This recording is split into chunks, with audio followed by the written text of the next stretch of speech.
നമസ്കാരം. വില്ല ഡെവലപ്പേഴ്സിന്റെ പുതിയ ഒരു വീഡിയോയിലേക്ക് എല്ലാവർക്കും സ്വാഗതം.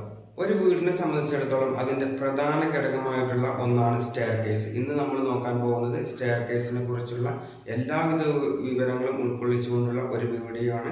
അപ്പോൾ ഇത് എല്ലാവരും സ്കിപ്പ് ചെയ്യാതെ കാണുക. സ്റ്റെയർ കേസിന്റെ കാര്യത്തിൽ പല ആളുകളും പല മിസ്റ്റേക്കുകളും ചെയ്യുന്നുണ്ട്. അത്തരം മിസ്റ്റേക്കുകൾ എന്തെല്ലാമാണെന്നും ഏത് രീതിയിൽ പണിതാലാണ് ഒരു സ്റ്റെയർ കേസ് വളരെ ഉപകാരപ്രദമായ രീതിയിൽ അത് നമുക്ക് ഉപയോഗിക്കാൻ പറ്റുക എന്നുമെല്ലാം ഈ ഒരു വീഡിയോ കാണുന്നതോട് കൂടിയിട്ട് നിങ്ങൾക്ക് മനസ്സിലാക്കാൻ പറ്റും. അപ്പോൾ ഈ ഒരു വീഡിയോ സ്കിപ്പ് ചെയ്യാതെ മുഴുവനായിട്ട് നിങ്ങൾ കാണാൻ ശ്രമിക്കുക. എൻ്റെ ചാനൽ നിങ്ങൾ ആദ്യമായിട്ടാണ് കാണുന്നതെങ്കിൽ ഈ ചാനൽ ഒന്ന് സബ്സ്ക്രൈബ് ചെയ്യുക. പല രീതിയിലുള്ള സ്റ്റെയർ കേസുകളുണ്ട്. അതിൽ പ്രധാനപ്പെട്ട വീടുകളിലെല്ലാം നമ്മൾ കണ്ടുവരുന്ന ഒന്നാണ് dog legged stair. Dog legged stair എന്ന് പറയുന്നത് നേരെ കയറിയിട്ട് അപ്പോൾ തന്നെ അതിലൊരു ലാൻഡിങ്, അതിൽ നിന്ന് തിരിച്ചു വരുന്ന സ്റ്റെയർ ആണ് ഡോഗ് ലെഗ്ഡ് സ്റ്റെയർ. അതാണ് കൂടുതലായിട്ടും വീടുകളിൽ കണ്ടുകൊണ്ടിരിക്കുന്നത്. ആ ഒരു സ്റ്റെയർ രീതിയാണ് ഏറ്റവും കുറഞ്ഞ ചെലവിൽ നമുക്ക് ചെയ്യാൻ പറ്റുന്നത്. കാരണം അതിന് വരുന്ന കോണിക്കൂട് എന്ന് പറയുന്ന ആ ഒരു ഏരിയ വളരെ കുറഞ്ഞ ഏരിയ മാത്രമേ വരികയുള്ളൂ. കാരണം നേരിട്ട് നമ്മൾ കയറിയിട്ട് അതിനൊരു ലാൻഡിങ് കഴിഞ്ഞ് നേരെ തിരിച്ച് നമ്മൾ സ്ലാബിലേക്ക് കയറുന്ന ഒരു രീതിയിലാണ് ഈ ഡോഗ് ലെഗ്ഡ് സ്റ്റെയർ നിർമ്മിക്കുന്നത്. അതാണ് ഏറ്റവും ചെലവ് കുറഞ്ഞിട്ടുള്ള രീതി എന്ന് പറയുന്നത്. ടൈപ്സ് ഓഫ് സ്റ്റെയർ ഒരുപാടുണ്ടെങ്കിലും സർക്കിൾ ആയിട്ടുള്ള സ്റ്റെയർ ഉണ്ട്, ഒരുപാട് രീതിയിലുള്ള സ്റ്റെയറുകൾ ഉണ്ട്. ഇതാണ് പൊതുവെ എല്ലാവിധ വീടുകളിലും കണ്ടുവരുന്നത്.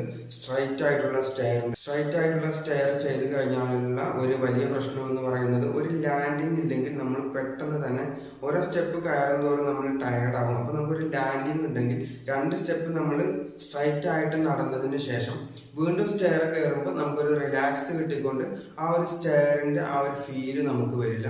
അതുകൊണ്ടാണ് പല സ്റ്റെയറുകളിലും ഒരു ലാൻഡിങ് കൊടുക്കുന്നത്. സ്ട്രൈറ്റ് ആയിട്ടുള്ള സ്റ്റെയർ കയറുന്നത് കുറച്ച് ബുദ്ധിമുട്ടായിട്ടുള്ള ഒരു കാര്യമാണ്. സ്റ്റെയർ ഏത് രീതിയിലാണ് നിർമ്മിക്കേണ്ടത്? വലത് കൈയിന്റെ പിടി വരുന്ന രീതിയിൽ വേണം സ്റ്റെയർ നിർമ്മിക്കാൻ.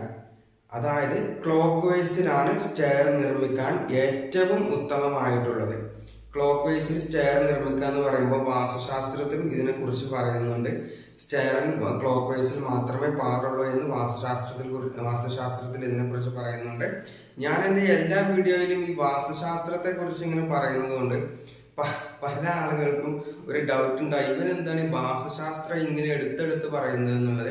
കൺസ്ട്രക്ഷൻ ആൻഡ് റിയൽ എസ്റ്റേറ്റ് മേഖലയിൽ ഇന്ന് വലിയ ഒരു പങ്ക് വഹിക്കുന്ന ഒരു കാര്യമാണ് വാസ്തുശാസ്ത്രം എന്ന് പറയുന്നത്. ഞാൻ ഈ ഇടയ്ക്കിടയ്ക്ക് വാസ്തുശാസ്ത്രം പറയുന്നത് ഒരു സിവിൽ എഞ്ചിനീയറുടെ രോദനമായിട്ട് കൂട്ടിയാൽ മതി. കാരണം ഞങ്ങൾ പ്ലാൻ എല്ലാം വലിച്ച് കംപ്ലീറ്റ് ചെയ്തതിന് ശേഷം ക്ലയന്റുകൾക്ക് അയച്ചു കൊടുത്ത് എല്ലാം ഓക്കെ ആണെന്ന് പറഞ്ഞ് കുറ്റിയടിക്കുന്ന ആ ഒരു സമയത്ത് ഒരു ആശാരി വന്നിട്ട് പറയും, ഇവിടെ ബെഡ്റൂം പാടില്ല, ഈ ഒരു ഭാഗത്ത് കിച്ചൺ പാടില്ല, ഇത്തരത്തിലുള്ള കാര്യങ്ങളെല്ലാം പറഞ്ഞുകൊണ്ട് ഞങ്ങളുടെ പ്ലാനിന് മൊത്തമായിട്ട് അവർ മാറ്റാറുണ്ട്.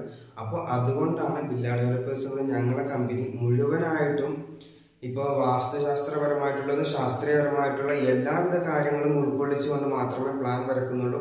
അതുകൊണ്ട് ഞങ്ങൾക്ക് ഒരുപാട് ജോലി കുറയുന്നുണ്ട്. അതുകൊണ്ട് തന്നെ ഞങ്ങളുടെ പ്ലാനുകളിൽ തിരുത്തുകളൊന്നും വരാറില്ല.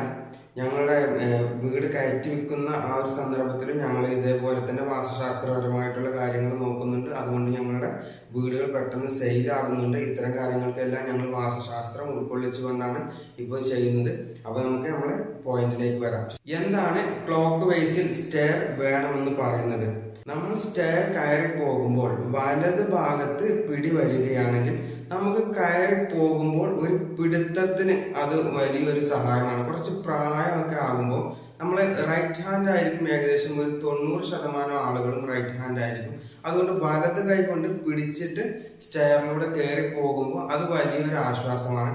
അതേപോലെ ഹോസ്പിറ്റലുകൾ, പാർക്കുകൾ, ഇവിടങ്ങളിലെല്ലാം കൂടുതലായിട്ടും ഉണ്ടാവുക വലത് ഭാഗത്ത് പിടി വരുന്ന രീതിയിൽ ക്ലോക്ക് വൈസ് രീതിയിലാണ് സ്റ്റെയറുകൾ ഉണ്ടാകുക. ഇത്തരത്തിലുള്ള സ്റ്റെയറുകൾ നിർമ്മിക്കുന്നതിന്റെ പ്രധാനപ്പെട്ട കാരണം ഇത് തന്നെയാണ്. വലത് കൈകൊണ്ട് പിടിച്ച് നമുക്കൊരു ബലം കിട്ടുന്ന രീതിയിൽ സ്റ്റെയറിലൂടെ കയറി പോകാൻ വേണ്ടിയിട്ടാണ് ക്ലോക്ക് വൈസ് രീതിയിൽ നമ്മൾ സ്റ്റെയർ കയറുന്നത്. ഇത് തന്നെയാണ് വാസ്തുശാസ്ത്രത്തിലും ഉള്ളത്. ക്ലോക്ക് വൈസിലാണ് സ്റ്റെയർ നിർമ്മിക്കണം എന്ന് പറയുന്നത്. അപ്പൊ നമുക്കിനി എങ്ങനെയാണ് ഒരു സ്റ്റെയർ നിർമ്മിക്കേണ്ടത് എന്ന് നോക്കാം. സ്റ്റെയറിന്റെ ഉയർന്ന ഭാഗം റൈസ് എന്നാണ് പറയുന്നത്. കാരണം നമുക്കറിയാം റൈസ് ഉയർന്നു നിൽക്കുന്ന അത് റൈസ് ആണെന്ന് എല്ലാവർക്കും അറിയാം. ഇങ്ങനെ നേരെ നിൽക്കുന്ന ഭാഗത്തെ ത്രെഡ് എന്നാണ് പറയുന്നത്. അപ്പൊ നമുക്ക് ഒരു സ്റ്റെയറിനെ സംബന്ധിച്ചിടത്തോളം അതിന്റെ റൈസും ത്രെഡും എത്രയാണ് കൊടുക്കേണ്ടതെന്ന് നോക്കാം.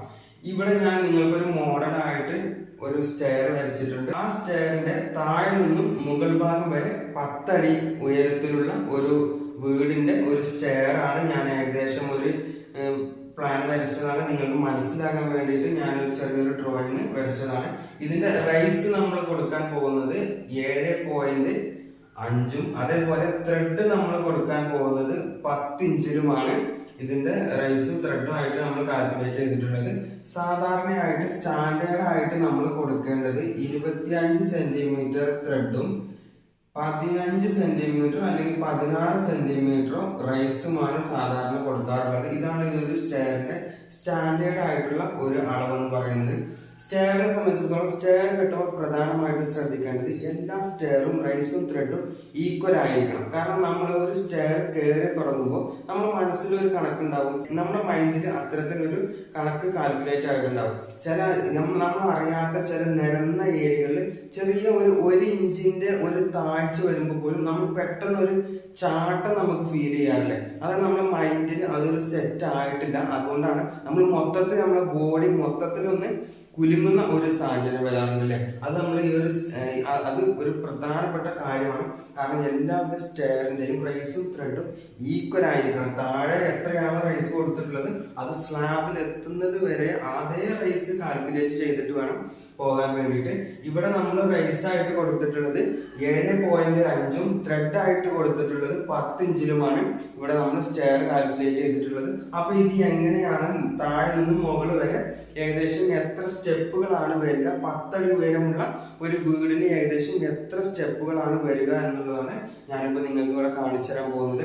ഈ ഒരു ഡ്രോയിങ്സ് നിങ്ങൾ വന്ന് മനസ്സിരുത്തിയാൽ നിങ്ങൾക്ക് തന്നെ നിങ്ങളുടെ വീടിന്റെ പണി നടക്കുമ്പോഴോ അല്ലെങ്കിൽ വേറെ ഏതെങ്കിലും ഒരു വീട്ടിലൊക്കെ പോകുമ്പോൾ ഇതിന്റെ റൈസും ത്രെഡും തെറ്റാണല്ലോ, ഇങ്ങനെയല്ല കൊടുക്കേണ്ടത്, ഇത് പലതും പല അളവിലാണല്ലോ എന്നൊക്കെ നിങ്ങൾക്ക് തന്നെ അങ്ങോട്ട് അഭിപ്രായപ്പെടാൻ പറ്റും. അപ്പൊ ഇത് എല്ലാവരും ഒന്ന് ശ്രദ്ധിച്ച് മനസ്സിലാക്കുക. സ്റ്റെപ്പ് നിർമ്മിക്കുമ്പോഴുള്ള ഒരു പ്രധാന പോയിന്റ് എന്ന് പറയുന്നത് റൈസിനേക്കാൾ 1 കുറവായിരിക്കും ത്രെഡ് വരിക. റൈസ് ഇപ്പോൾ ഇവിടെ നോക്കൂ, 1, 2, 3, 4, 5 റൈസാണ് വന്നിട്ടുള്ളത്. ഇതിൽ ത്രെഡ് 1 കുറവായിരിക്കും. 1, 2, 3, 4 ഇത് ത്രെഡ് ആയിട്ടല്ല കൂട്ടുന്നത്, ഇത് മെയിൻ സ്ലാബിലേക്ക് കയറി പോകുന്നതാണ്. അതുകൊണ്ട് അത് സ്റ്റെപ്പിന്റെ കണക്കിൽ കൂട്ടുകയില്ല. ഇപ്പൊ നമുക്കിവിടെ 10 അടി എന്നാണ് നമ്മൾ ഇതിന്റെ ഹൈറ്റ് കൊടുത്തിട്ടുള്ളത്. അപ്പൊ അത് നമുക്കൊന്ന് ഇഞ്ച് കണക്കിലേക്ക് മാറ്റാം. കാരണം ഇവിടെ നമ്മൾ റൈസ് കൊടുത്തിട്ടുള്ളത് ഇഞ്ച് കണക്കിലായതുകൊണ്ട് അത് നമുക്കൊന്ന് ഇഞ്ച് കണക്കിലേക്ക് മാറ്റാം. 10 ഗുണിക്കണം 1 അടി എന്ന് പറയുന്നത് 12 ഇഞ്ചാണ്. അപ്പോൾ 120 ഇഞ്ചാണ് ഇതിന്റെ മൊത്തത്തിലുള്ള ഹൈറ്റ് എന്ന് പറയുന്നത്. അതിൽ നമുക്കിവിടെ ഒരു റൈസ് കൊടുത്തിട്ടുള്ളത് 7.5 ആണ്. അപ്പൊ 120 ഹരിക്കണം 7.5 ആൻസർ ആയിട്ട് വരുന്നത് 16 എന്നാണ്. അപ്പൊ നമുക്കിവിടെ ഇതിന്റെ റൈസ് 16 ആണെന്ന് കിട്ടിയിട്ടുണ്ട്. അപ്പൊ ഇനി നമുക്ക് ഇതിന്റെ ത്രെഡ് എത്രയാണ് വരുന്നത് നോക്കാം. ഞാൻ ആദ്യമേ പറഞ്ഞിരുന്നു റൈസിനേക്കാൾ 1 കുറവായിരിക്കും ത്രെഡ്. അപ്പോൾ ഇവിടെ റൈസ് 16 കിട്ടിയത് കൊണ്ട് തന്നെ നമുക്ക് ത്രെഡ് വരുന്നത് 15 ആയിരിക്കും. 15 ത്രെഡുകളാണ് ഇത്തരത്തിലുള്ള ഒരു സ്റ്റെപ്പിനുണ്ടാവുക. അപ്പൊ നമ്മൾ ത്രെഡിന്റെ അളവ് എന്ന് പറയുന്നത് 10 ഇഞ്ചിലാണ് നമ്മൾ കൊടുത്തിരുന്നത്. അപ്പൊ 15 ഗുണിക്കണം 10 ഏകദേശം 150 ഇഞ്ചാണ്. ഈ തല മുതൽ ഈ തല വരെ വരുന്ന അളവ് എന്ന് പറയുന്നത് 150 ഇഞ്ചാണ്. 150 ഇഞ്ച് നമുക്കിവിടെ 10 അടിയാണെന്നാണ് നമ്മൾ ഹൈറ്റ് പറഞ്ഞിരുന്നത്. അപ്പൊ നമുക്കിതിന് ഇവിടെ ഹൈറ്റ് 10 അടി കിട്ടിയത് കൊണ്ട് തന്നെ ഇതിന്റെ നീളവും നമുക്ക് അടിക്കണക്കിലേക്ക് മാറ്റുന്നതിന് വേണ്ടിയിട്ട് 150 ഹരിക്കണം 12 അതിന്റെ ആൻസർ ആയിട്ട് വരുന്നത് 12.5. അതായത് 12.5 അടിയാണ് ഈ സ്റ്റെപ്പിന്റെ നീളം വരുന്നത്. ഇതിന്റെ ഉയരം വരുന്നത് 10 അടിയാണ്. ഇതിന്റെ ത്രെഡ് വരുന്നത് 10 ഇഞ്ചിലാണ്. ഇതിന്റെ റൈസ് വരുന്നത് 7.5ലാണ്. ഏകദേശം ഇങ്ങനെയാണ് ഒരു സ്റ്റെയറിന്റെ കണക്ക് കാൽക്കുലേറ്റ് ചെയ്യുന്നത്. പല വീടുകളിലും പല മിസ്റ്റേക്കുകളും സ്റ്റെയറിൽ കണ്ടിട്ടുണ്ട്. കാരണം സ്ലാബിലൊക്കെ അടുക്കുമ്പോഴേക്ക് റൈസിന് നല്ല രീതിയിലുള്ള മാറ്റം വരും, അല്ലെങ്കിൽ തുടക്കത്തിൽ വലിയൊരു മാറ്റം വരും. ഇത്തരത്തിലുള്ള പല സ്റ്റെപ്പുകളിലും പല മിസ്റ്റേക്കുകളും കാണാറുണ്ട്. ചില വീടുകളിലൊക്കെ ടൈൽസ് ഇടുമ്പോഴൊക്കെ അതിന്റെ ആ ഒരു ഈക്വൽ ആയിട്ടുള്ളത് പിടിക്കേണ്ട ഒരു അവസ്ഥയൊക്കെ വരാറുണ്ട്. അപ്പൊ അതൊക്കെ വളരെ ബുദ്ധിമുട്ടായിട്ടുള്ള ഒരു കാര്യമാണ്. അപ്പൊ ഈ ഒരു രീതിയിൽ സ്റ്റെയർ കാൽക്കുലേറ്റ് ചെയ്ത് കഴിഞ്ഞാൽ യാതൊരു വിധത്തിലുള്ള പ്രശ്നങ്ങളും ഇതിന് ഉണ്ടാകത്തില്ല.